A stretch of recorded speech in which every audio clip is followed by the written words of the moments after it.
저희가 사는 토론토에 그 예전에 빈야드 운동이라고 이게 한참 그 이슈되던 게 있었습니다. 이게 원래 이 빈야드 운동은 그 미국의 존 윈버라는 목사님이 시작했는데, 이 토론토가 유명해진 건 빈야드 운동의 그 계보를 이으면서 그 존 아노트라는 목사님이 토론토 공항교회라는 걸 세웠어요.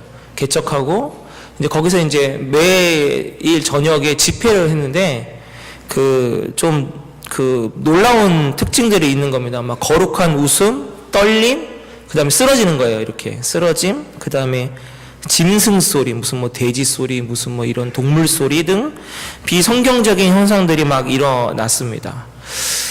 제가 지금도 이게 되는 건가 하고서는 이제 인터넷 서치를 해보니까요, 아직도 이 토론토 공항교회는 그대로 견제하더라고요. 그 다음에 그 미국의 존 윈버하고 이 토론토 공항교회하고 갈라졌더라고요. 이제는 갈라져서 따로 이렇게 교회를 세우고 사역들을 하던데, 한국의 한때 이 목사님들이 이것에 이 제대로 판단하지 못하고 무분별하게 받아들여가지고 문제가 됐던 적이 한참 있었습니다.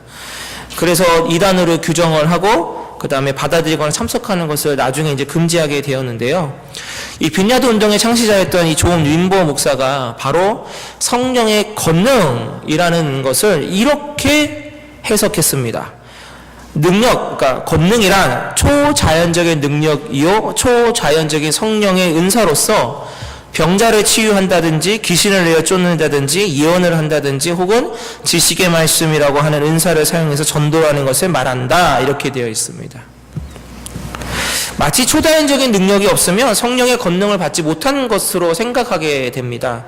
또한 한국교회 특별히 이러한 그 주의들이, 잘못된 생각들이 팽배하게 있는 것이 사실입니다. 성령의 권능을 받으면 베드로가 한 번 설교에 수천 명이 회개하는 일이 일어나고, 성령의 권능을 받으면 교회가 뭐 1년에 막 수백 명, 수천 명씩 이렇게 사람들이 늘어나고, 흔히 말하는 큰 교회가 되는 방법이 그래서 성령의 권능을 받으면 역사가 일어난다, 이렇게 생각합니다. 그리고 이것은 소위 말하는 축복이라는 단어를 통해서 성령의 권능을 받으면 마치 그 만사형통이라는 그 부족 같은 것을 생각하게 되는 그러한 잘못된 오류를 범하게 했습니다. 개인적으로 저는 성결교단 출신이고 또 거기서 자랐고 또 그쪽에서 목사 안수를 받은 성결교단 출신 목사입니다. 성결교단은 이 알메니언, 그러니까 이 웨슬리안주의 또 오순절 계통의 것들을 이제 받아들이는 겁니다. 그래서 제가 고등학교 시절과 대학교 2학년 때까지 다녔던 교회는 빈야드 운동을 또 받아들였던 교회였어요. 그래가지고 방언, 축사, 귀신 내쫓는 거, 뭐 치유 사역, 그 다음에 예언 것들이 개인적으로 저는 가까이서 이렇게 봐왔기 때문에 거부감을 갖고 있지는 않습니다. 하지만 그것에 치우치지도 않습니다. 특별히 하나님이 저에게 주신 귀한 또 은혜라고 저는 생각을 하는데, 10여 년 전에 캐나다에 왔을 때는 전혀 교단과 다른 장로교회에서만 또 사역을 할 수 있게 하셨습니다. 그래서 위니펙에서는 이제 합동측 교회였고요. 또 빌라델비아 교회도 합동측 교단이었습니다. 특별히 같은 장로교단이라도 합동측은 이 고신과 비슷하게 되게 이렇게 보수적입니다. 그래서 그 기도할 때 방언 기도를 이렇게 드러내놓고 하지 못하게 하고요. 그 다음에 치유라든가 뭐 귀신 쫓는 축사라든가 예언 같은 거 그렇게 하지 못하도록 합니다. 그러니까 오직 하나님의 말씀의 권위 앞에 그것이 가장 중요합니다. 개인적으로 하나님은 저에게 이렇게 둘 다를 경험할 수 있도록 해주셨어요. 그래서 제가 경험치 못한 분들보다는 그래도 둘 다를 경험한 결론은 무엇이냐? 둘 다 맞지만 둘 다 치우치면 절대로 되지 않는다라는 것입니다. 사도행전에 나오는 성령의 역사들이 있습니다. 우리가 흔히 말하는 병자가 치유되고 귀신이 쫓겨나며 사도 바울 같은 경우에는 죽은 자도 살렸습니다. 그리고 베드로의 설교에는 한 번 설교에 수천 명이 회개하며 돌아옵니다. 그런데 이건 여러분 과정이지 끝이 아닙니다. 성령의 권능의 진짜 모습은 무엇이냐? 바로 복음, 예수 그리스도에게 있다라는 것입니다. 만약 성령의 권능을 받은다, 베드로와 같은 설교의 결과가 나타나야만 한다면 스데반 집사의 설교는 그럼 성령의 권능을 받지 못한 결과가 되어버릴 수밖에 없습니다. 쉽게 비교해서 대형교회는 성령의 권능을 받은 목사님이 성령의 권능을 받은 교회가 돼서 저렇게 성장하는 거고 큰 교회고, 저희 교회 같은 경우에는 저는 성령의 권능을 받지 못한 목사고 성령의 권능을 받지 못한 교회이기 때문에 이런다라는 결론이 도출될 수밖에 없다라는 것입니다. 자, 그런데 여러분, 말씀이 중요하지 않습니까? 말씀으로 답을 찾아보겠습니다. 사도행전 6장 8절입니다. 사도행전 6장 8절 같이 읽어보겠습니다. 시작! 스데반이 은혜와 권능이 충만하여 큰 기사와 표적을 민간에 행하니. 자, 스데반 집사는 성령의 권능이 충만했다라고 분명히 기록되어 있습니다. 권능이 없는 분이 아니었습니다. 권능이 없는 사람이 아니었습니다. 충만했습니다. 근데 그가 설교를 하니까 베드로의 설교와 다른 두 가지가 나타납니다. 자, 공통적인 것이 있는데 두 분 다 스데반 집사의 설교와 베드로 사도의 설교는 둘 다 성령의 역사와 권능으로 설교를 했는데 둘 다 찔림을 줬습니다. 근데 베드로 사도의 설교는 찔림 이후에 회개가 있었고요. 스데반 집사의 설교는 찔리긴 했는데 오히려 그 찔림 때문에 돌을 들어서 죽여버립니다. 또 하나, 베드로 사도의 설교는 성령의 권능으로 말미암아 오히려 교회가 엄청난 부흥의 역사들이 일어나는 초석이 되는데, 스데반 집사의 성령의 권능을 통한 설교는 오히려 초대교회의 엄청난 핍박을 닥치게 하는 초석이 됩니다. 자, 이것도 성경 말씀으로 보겠습니다. 사도행전 8장 1절입니다. 사도행전 8장 1절 같이 읽겠습니다. 시작! 그날에 예루살렘에 있는 교회에 큰 박해가 있어 사도 외에는 다 유대와 사마리아 모든 땅으로 흩어지니라. 이게 뭐냐면 7장, 사도행전 7장의 스데반 집사가 이거 한 장 전체가 사람들에게 예수 그리스도를 전하는 장면입니다. 너희가 죽인 예수 그리스도가 이런 분이다. 그런데 그 7장 마지막에 돌을 들어 사람들이 스데반 집사를 돌로 쳐 죽이는 장면. 그리고 바로 이어지는 8장 1절에 바로 그것 때문에 교회에 큰 박해가 생겨버립니다. 스데반 집사의 설교 때문에. 그리고 유대와 사마리아로 흩어져 버리는 역사가 일어납니다. 자, 여러분, 스마트한 분들은 혹시 뭐 이렇게 발견하지 않으십니까?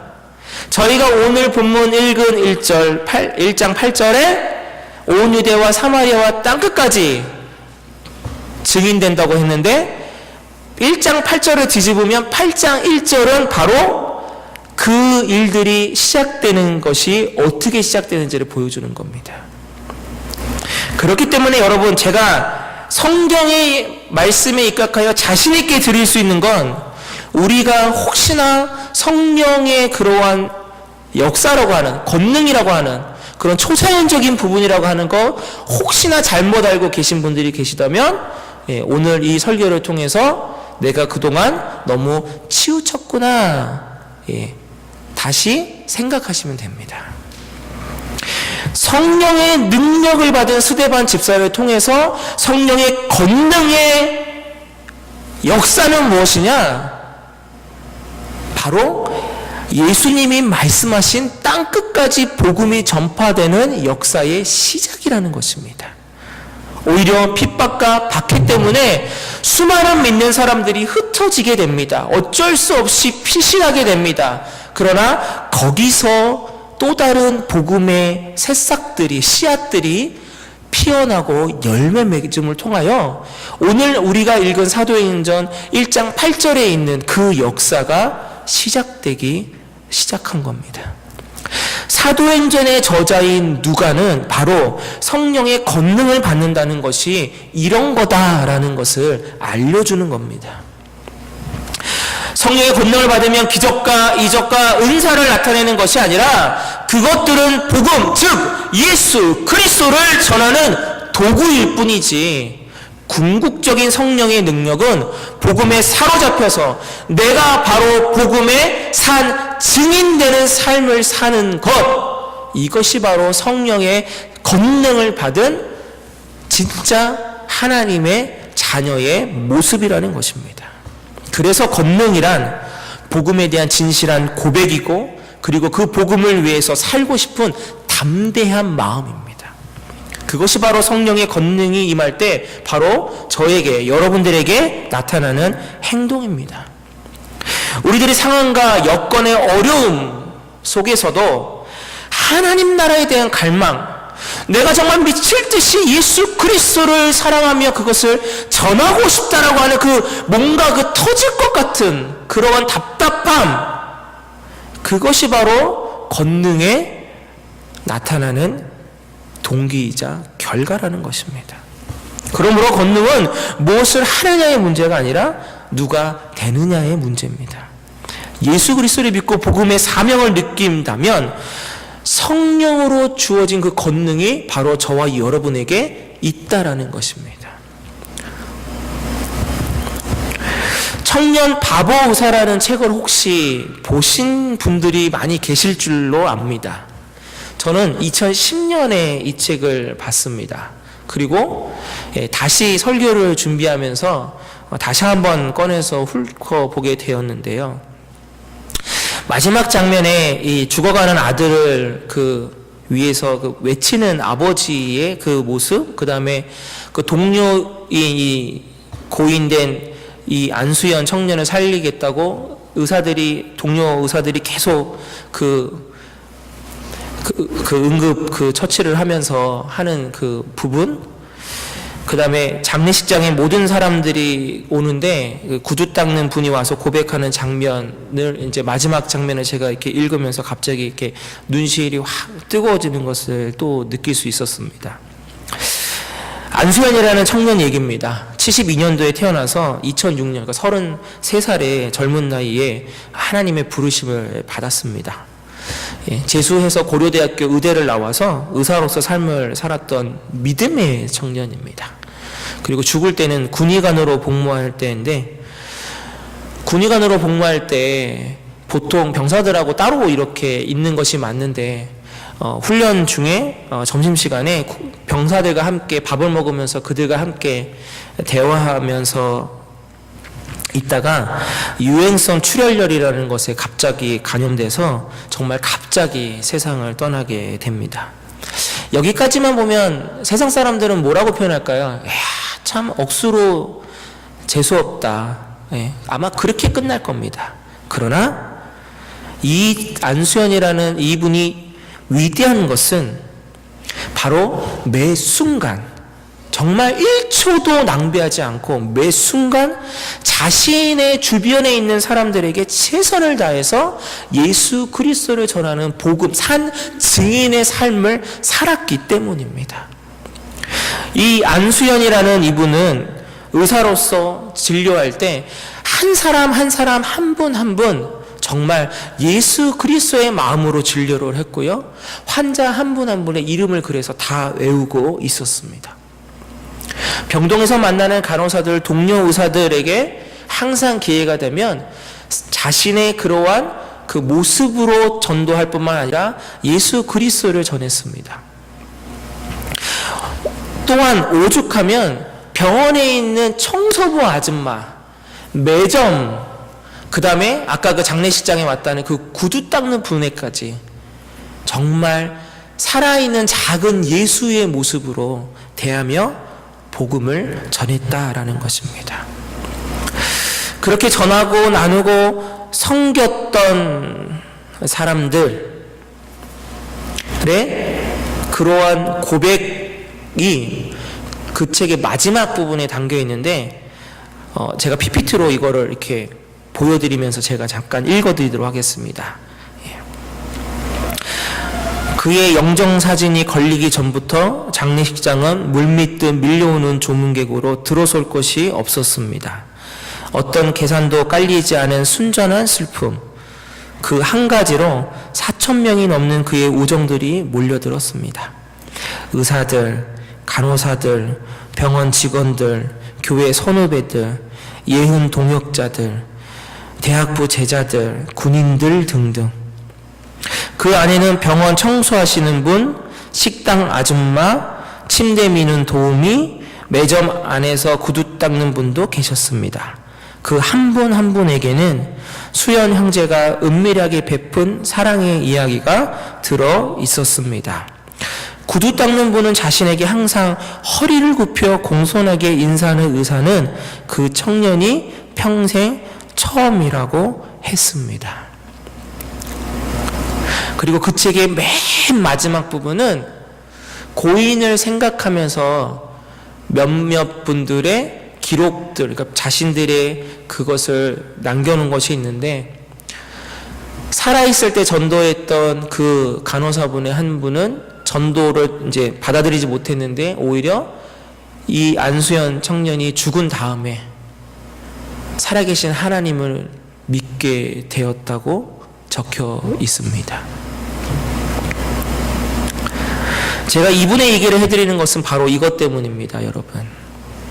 성령의 권능을 받아서 산다는 것. 무슨 방언을 유창하게 하고, 손만 대면 치유가 일어나고, 예언의 놀라운 기적들이 일어나는 그것만이 성령의 권능, 성령의 폭발적인 모습이 아니라, 정말 성령의 권능을 받아서 산다는 것은 작은 일이든 그것이 큰 일이든 복음의 증인으로 살아가야 한다는 것입니다. 성령의 권능을 받은 교회는 그 크기가 작든지 크든지 상관없이 증인으로서의 일들을 감당하며 나아가는 것이 성령의 권능을 행하는 교회가 될 것입니다.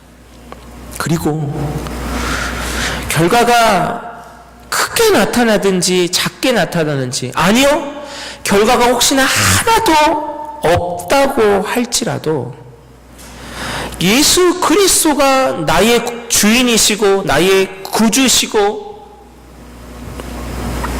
내가 섬기는 한 분이심을 당당하게 고백하며 증거할 수 있는 삶을 살아간다면, 그래서 나는 예수 그리스도 한 분이면 만족합니다라는 그 삶을 살아낸다면 바로 그 모습이 성령의 권능을 받아 살아가는 저와 여러분의 모습이 될 줄로 믿습니다. 아무쪼록 우리에게 그 성령의 권능이 충만하시기를 축복합니다. 여러분을 통하여 하나님의 놀라운 그 살아있는 복음이 전달되기를 주님의 이름으로 축복합니다.